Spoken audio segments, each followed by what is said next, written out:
The user of Vicenza, the junkie with his cordwood arm and cabled vein, lifts flaky powdered doughnuts in the café sun at curbside, reading La Repubblica. His eyes are wide and fixed, his hair and beard a tangled black, the latter thickly matted with a paste of white confection as he breathes, oblivious to crowds.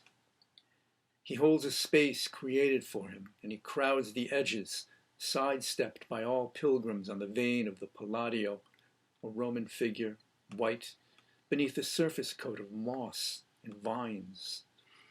The sun has not forgotten him, but bakes the spread of black protuberances where his needles thread the eyes of clustered stars, a crusty zodiac. His eyes are limestone hollows, filled with fallen leaves and crowds of angels blackened by neglect.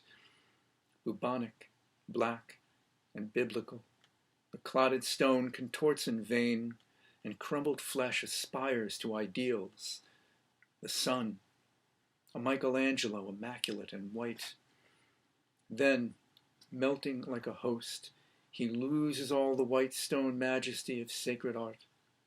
He rolls his eyes, becoming flesh, unpetrifying in the sun.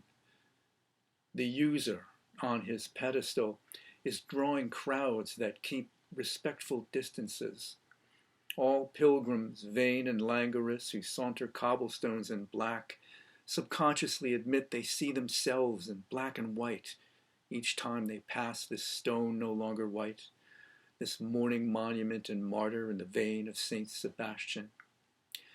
You could see it in their eyes, a beatific recognition to the crowds of self-afflicted celebrants, Fellini sun communicants, and all the dying in the sun pedestrians for whom the future isn't black, but blackening.